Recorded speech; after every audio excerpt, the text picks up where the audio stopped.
Oleh sebab itu, kita terus berusaha, kita berupaya agar kita mampu membaca Al-Quran secara baik dan benar. Siapapun kita, apapun jabatan kita, luangkanlah waktu untuk mempelajari kitab suci Al-Quran, untuk membaca kitab suci Al-Quran. Sebagaimana umat-umat terdahulu, betapapun sibuknya, betapapun banyak pekerjaannya, termasuk baginda Nabi Muhammad SAW, setiap hari sibuk melayani para sahabat, mengajarkan Al-Quran kepada sahabatnya, juga terus membaca Al-Quran melalui surat.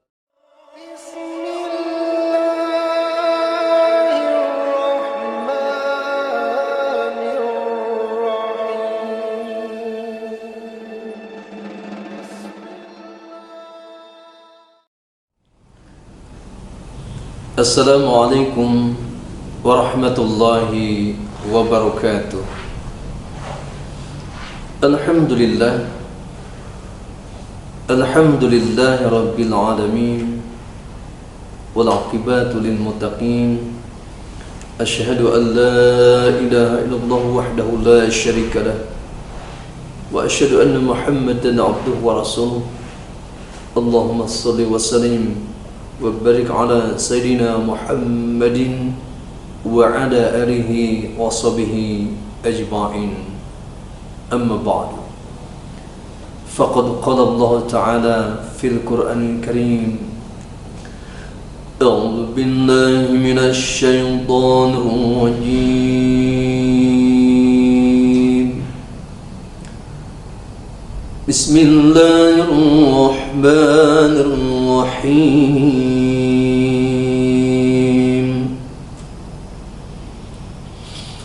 Innal ladzina yatluna kitaballahi wa aqamus salat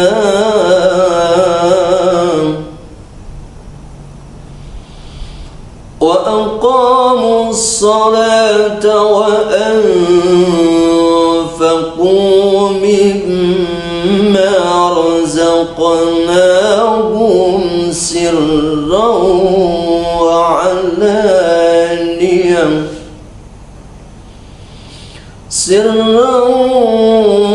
wa alaniyah yarjuna tijaratan lan tabur. Sadaqallah wa sadaqa Rasulullah SAW. Sahabat hijrah yang dimuliakan Allah Subhanahu wa Ta'ala, alhamdulillahirabbil alamin. Pada kesempatan kali ini kita dapat berjumpa kembali, kajian spesialis Ulumul Quran, ilmu Al-Quran, sebuah cabang ilmu yang sangat luar biasa. Kita mempelajari kitab suci Al-Quran dari berbagai macam aspeknya, dari berbagai macam sisinya. Nah, pada kesempatan kali ini kita akan mengkaji firman Allah Subhanahu wa Ta'ala pada surah Fatir, surah 35 ayat 29, yang memberikan informasi agar kita semua dalam menempuh hidup yang sebentar ini, yang sementara ini, mendapatkan kesuksesan, mendapatkan kebahagiaan, mendapatkan keberuntungan. Allah Subhanahu wa Ta'ala membimbing kita semua, sahabat hijrah, melalui firman Allah ini. Ada 3 perbuatan yang harus kita lakukan setiap hari secara istiqomah, secara kontinu, secara terus-menerus, sesuai dengan kemampuan kita masing-masing. Yang pertama adalah innal ladzina yatluna kitaballah.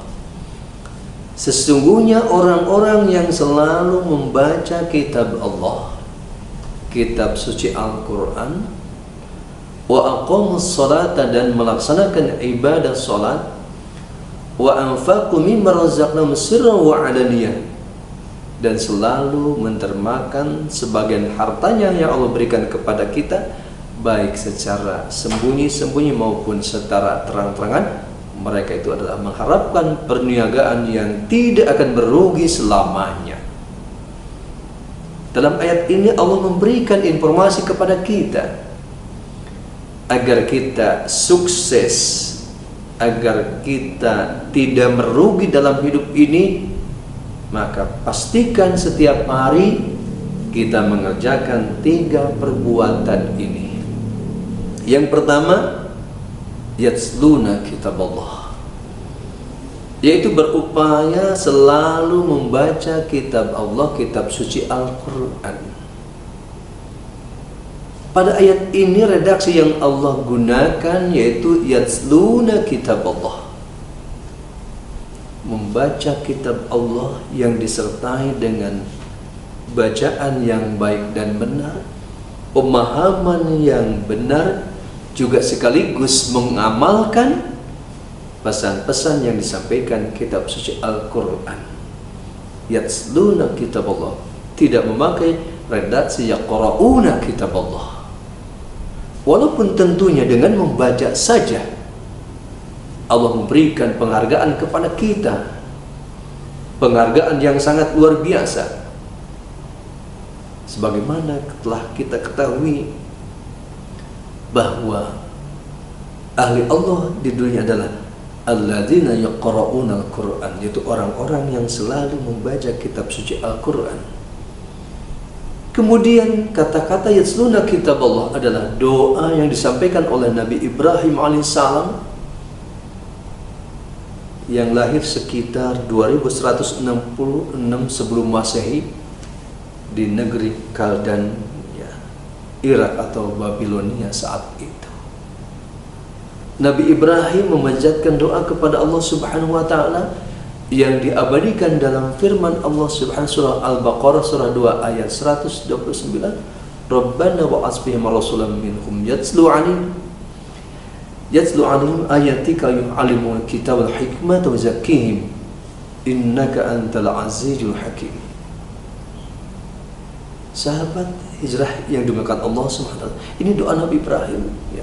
Rabbana wa'as bihim rasulan minhum yatlu 'alaihim ayatika, wahai Rabb kami, utuslah kepada mereka seorang Rasul, yaitu kepada bangsa Arab, yang akan membacakan kepada mereka ayat-ayat Engkau.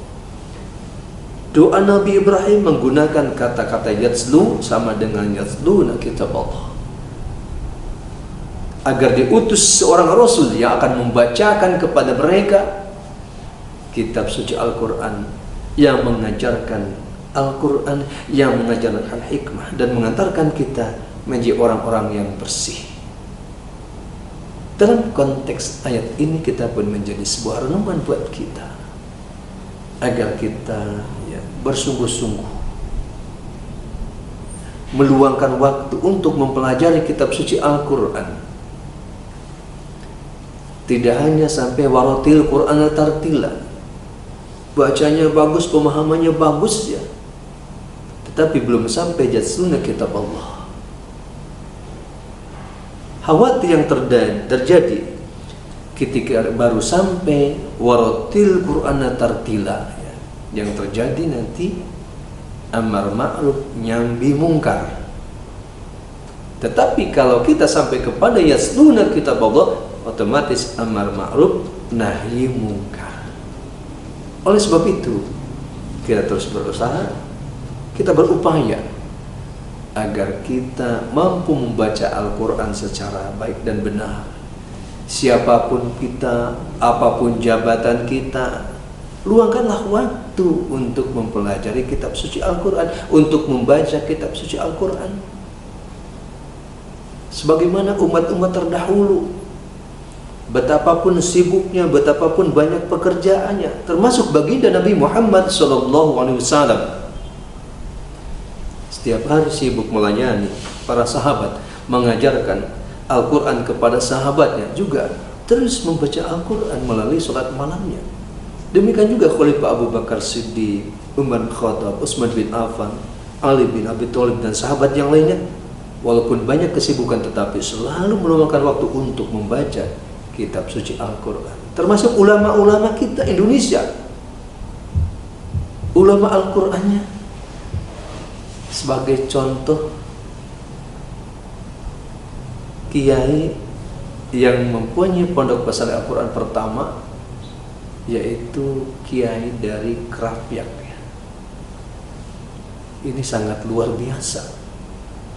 Kenapa? Karena beliau setiap hari bisa mengkhatamkan Quran. Setiap hari membaca kitab suci sampai khatam 30 juz.